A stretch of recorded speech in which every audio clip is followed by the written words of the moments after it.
Hello everyone. I think today is the 12th lecture of your nuclear and particle physics and जो हमारा topic pending था वो था Rutherford scattering, है ना। और एक न्यूक्लियर स्टेबिलिटी बेल्ट के बारे में मुझे आज बात करनी है, ठीक है। तो इस चैनल से आप तैयारी कर रहे हो मास्टर कैडर साइंस की, एंड यहाँ से तैयारी करने के बाद आई डोंट थिंक ऐसा कोई भी क्वेश्चन होगा जो आपको नहीं आता होगा, ठीक है।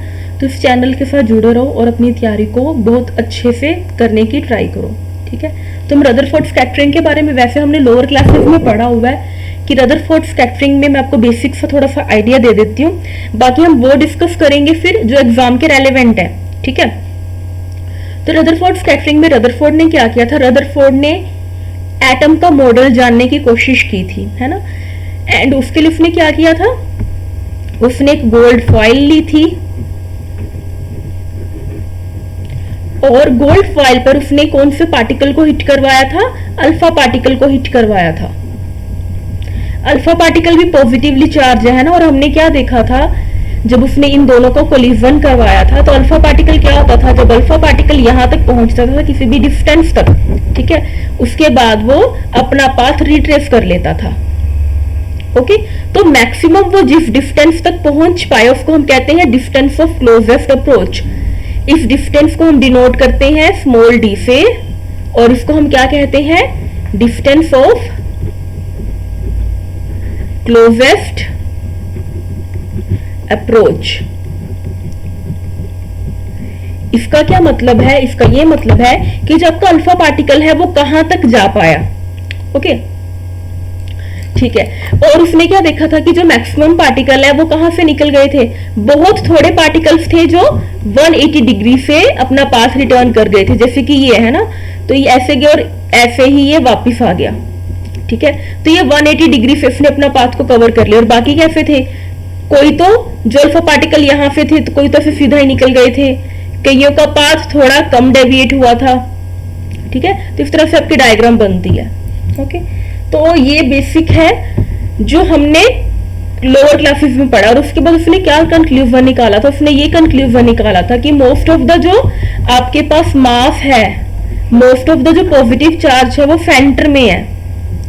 If this is my atom, तो सेंटर में एक न्यूक्लियस है जिसमें क्या है, न्यूट्रॉन्स है, प्रोटॉन्स है। Most of the positive charge आपका अंदर यहाँ पे स्टोर है इस शेल में, जिसको हम न्यूक्लियस का नाम देते हैं, ठीक है। तो ये तो बेटा जो बेसिक है ना ये आपको पता ही है, मैं आपको वो बता रही हूं जो एग्जाम में पूछा जाता है, ओके।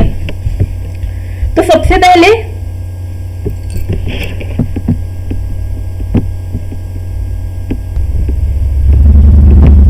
जो फर्स्ट क्वेश्चन आपका बनता है, फर्स्ट क्वेश्चन बनता है कि स्कैटरिंग कैसे थी।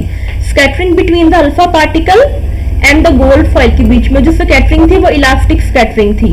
तो आपका फर्स्ट क्वेश्चन तो यही बनेगा कि स्कैटरिंग इलास्टिक थी, इन इलास्टिक थी, 4 ऑप्शंस बन के आएंगे और उस पर हमने इलास्टिक पे टिक करना है। सेकंड क्वेश्चन क्या है, ये जो अल्फा पार्टिकल है ना इसको आपने एक लिड के बॉक्स में बंद करके रखा है यहाँ पे, ओके। तो ये लिड का बॉक्स के अंदर आपने यहाँ पे अल्फा पार्टिकल रखे हैं। ये आपने क्यों रखा है, लिड का ब्लॉक आपने क्यों लगाया, to avoid the leakage, to avoid the leakage we are doing this, ठीक है, ओके। थर्ड क्वेश्चन, इसको हम कूलम स्कैटरिंग भी कह देते हैं, coulomb scattering between the alpha particle and the gold foil, okay, ठीक है। एक आप यहाँ पे तो इम्पैक्ट पैरामीटर के बारे में अगर पता हो तो इम्पैक्ट पैरामीटर क्या है वो मैं आपको बता देती हूँ।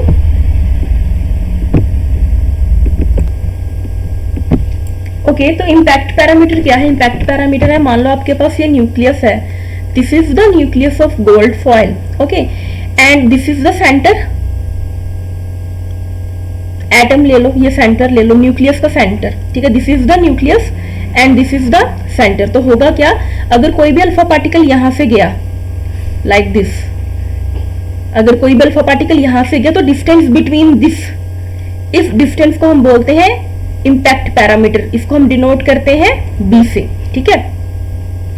That is the distance between the alpha particle जो कि कहां से गया, बिल्कुल क्लोजेस्ट से, बिल्कुल पास से गया है, और इसके सेंटर का जो डिस्टेंस है उसको हम बी से डिनोट करते हैं। इसके लिए हम एक एक्सप्रेशन लिख लेते हैं कि ये जो बी है इम्पैक्ट पैरामीटर किसके इक्वल है, it is equal to 1/4πε0 to z e square e alpha cot θ/2।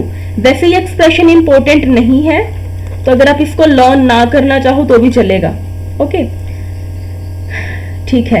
अब जो एग्जाम में आने वाला और क्वेश्चन बनता है, सबसे पहले अल्फा पाथ पार्टिकल, जो आपका अल्फा है, अल्फा पार्टिकल का पाथ क्या है, that is the path of alpha particle. तो जिसका पाथ बनता है वो कौन सा बनता है, हाइपरबोला बनता है। और इसकी इसेंट्रिसिटी कितनी है, इसेंट्रिसिटी इज ग्रेटर देन 1। इसको कैसे याद रखना है, जैसे हाइपर होता है ना, हाइपर का मतलब ज्यादा, हम कहते हैं ना हाइपर टेंशन का मरीज है, हाइपर ब्लड प्रेशर है ना, तो उसका मतलब हाइपर मतलब ज्यादा, तो इसेंट्रिसिटी क्या है, ग्रेटर देन 1 है। अब ये अल्फा पार्टिकल का पाथ हाइपरबोला कैसे बनता है बेटा, तो ये भी देख लो। जैसे कि ये हमने क्या बनाया, ये अपने कोऑर्डिनेट एक्सिस बनाए अपने। ओके, यहां पर आपने क्या रखा है, ये आपने गोल्ड फॉयल रखा है, this is your gold foil. अब कोई भी अल्फा पार्टिकल मान लो यहां से आ रहा है ना, ये मेरा अल्फा पार्टिकल है। मान लो अगर अल्फा पार्टिकल मेरा नेगेटिवली चार्ज होता, अगर वो नेगेटिवली चार्ज होता तो क्या होता, नेगेटिवली चार्ज होता तो यहां पर आके इसके साथ चिपक जाता है ना। बट क्योंकि ये जो मेरा अल्फा पार्टिकल है ये तो पॉजिटिवली चार्ज है, पॉजिटिवली चार्ज है, तो क्या होता है, ये जो आपका अल्फा पार्टिकल है वो ऐसे जाता जाता जाता जाता यहां से ऐसे मुड़ जाता है। तो ये कैसा पाथ बना लेता है, हाइपरबोला पाथ बना लेता है। ठीक है ओके, क्योंकि अल्फा पार्टिकल भी पॉजिटिव है, गोल्ड फॉयल का जो न्यूक्लियस है वो भी पॉजिटिव है, तो पॉजिटिव पॉजिटिव के बीच क्या होती है, रिपल्शन होती है। तो ये क्वेश्चन एग्जाम में बहुत इंपॉर्टेंट बन सकता है कि अल्फा पार्टिकल कौन सा पाथ फॉलो करता है रदरफोर्ड स्कैटरिंग में। ओके ठीक है, और इसकी एनर्जी ये भी याद रखनी है, एनर्जी क्या होती है इस केस में, greater than 0। This is also very important question कि इस केस में एनर्जी ग्रेटर देन 0 होती है। इसके अलावा एक हम स्कैटरिंग क्रॉस सेक्शन की टर्म्स लिखेंगे, जो भी वो भी इंपॉर्टेंट है, उसका क्वेश्चन हमेशा आया हुआ है। ये जो क्वेश्चन मैं आपको स्पेसिफिकली बता रही हूँ ना, ये एग्जाम में आए हुए हैं। ठीक है, तो इन पे आपने खास ध्यान देना है। ओके तो यहां पर हम एक स्कैटरिंग क्रॉस सेक्शन की टर्म को डिनोट कर रहे हैं, स्कैटरिंग क्रॉस सेक्शन, जिसको आप डिनोट कर रहे हो सिग्मा SC। ये एक्सप्रेशन आपको याद रखना है। तो ये किसके इक्वल है, 1/4Z 1/4 ZE स्क्वेयर 4πε0 E का स्क्वेयर 1/sin 4θ/2। ये 4 लिखा है यहां पे मैंने। ठीक है, इसमें मैं आपको बताती हूँ क्या इंपॉर्टेंट है। अच्छा, जो एग्जाम में क्वेश्चन आया हुआ है ना, वो इस पे आया हुआ है कि जो स्कैटरिंग क्रॉस सेक्शन है उसकी प्रोपोर्शनैलिटी किसकी इक्वल है, that is equal to cosecant 4θ/2, या फिर sigma SC is proportional to 1/sin 4θ/2। ये एग्जाम को क्वेश्चन है, ये इंपॉर्टेंट है। ठीक है, इसके अलावा आपने ये याद रखना है कि sigma SC is directly proportional to Z square. Z क्या है, एटॉमिक नंबर है। ठीक है, तो ये जो क्वेश्चन है ये इंपॉर्टेंट बनने वाले क्वेश्चन है रदरफोर्ड स्कैटरिंग के लिए। ये आपको रदरफोर्ड स्कैटरिंग आज कंप्लीट हो गया। ठीक है, अच्छा अब इसके बाद हमारा एक टॉपिक पड़ा है जो कि है nuclear stability curve. Nuclear stability curve अब हम करते हैं, उसके बाद आपका जो न्यूक्लियर फिजिक्स है वो कंप्लीट हो जाएगा। ओके ओके, तो अब हम स्टार्ट करते हैं nuclear stability belt and curve. देखो बेटा, इसमें ना हम ग्राफ बनाते हैं नंबर ऑफ प्रोटॉन्स और नंबर ऑफ न्यूट्रॉन्स के बीच। देखो देखा क्या गया नेचर में, क्या देखा गया, यहाँ पर ना मैं आपको छोटा सा टेबल बना के समझाती हूँ। ये नंबर ऑफ प्रोटॉन्स है, ये नंबर ऑफ न्यूट्रॉन्स है। ठीक है, जब दोनों ओड ओड है, मतलब नंबर ऑफ प्रोटॉन्स भी ओड है, नंबर ऑफ न्यूट्रॉन्स भी ओड है, तो आपके पास जो स्टेबल न्यूक्लियाई देखने को कितने मिले, स्टेबल न्यूक्लियाई ओनली 4 देखने को मिले। ठीक है, जब दोनों इवन इवन है, प्रोटॉन्स भी इवन है, न्यूट्रॉन्स भी इवन है, तब आपके पास जो स्टेबल न्यूक्लियाई थे वो कितने थे, 160। जब प्रोटॉन इवन है, न्यूट्रॉन ऑड है, तब आपके पास ये स्टेबल न्यूक्लियाई की संख्या 52 थी। अब ये जब ऑड है, ये इवन है, तब आपके पास ये कितना था, 56 था। ठीक है, तो हमने ना इन दोनों के बीच में ग्राफ बना लिया। नंबर ऑफ न्यूट्रॉन और नंबर ऑफ प्रोटॉन के बीच में, और आपके पास ये एक आइडियल लाइन मिलती है, this is your ideal line. इस केस में क्या है, आपके पास नंबर ऑफ न्यूट्रॉन और नंबर ऑफ प्रोटॉन एक दूसरे के इक्वल है। यह आपको कब मिलता है, जब आपका जो एटॉमिक नंबर है लेस देन 20 होता है। ठीक है, जब लेस देन 20 है तब आपके पास जितने भी न्यूक्लियस है वो स्टेबल न्यूक्लियस है, कोई भी रेडियो एक्टिव न्यूक्लियस नहीं है। बट जैसे जैसे जो आपका एटॉमिक नंबर है वो 20 से बढ़ने लगता है, तब हम क्या देखते हैं कि हमें कैसे एलिमेंट्स मिलने लग जाते हैं, नेचर में रेडियो एक्टिव एलिमेंट्स मिलने लग जाते हैं, है ना। रेडियो एक्टिव एलिमेंट्स का मिलने का मतलब क्या है कि नंबर ऑफ प्रोटॉन और जो नंबर ऑफ न्यूट्रॉन्स है वो इक्वल नहीं है। ठीक है, तो यहां पर ना एक शेडेड रीजन बनने लग जाता है, जैसे कि ये तो खैर ज्यादा बन गई स्लोप इसकी, 1 मिनट, लाइक दिस एंड तो ये जो पोर्शन है ना,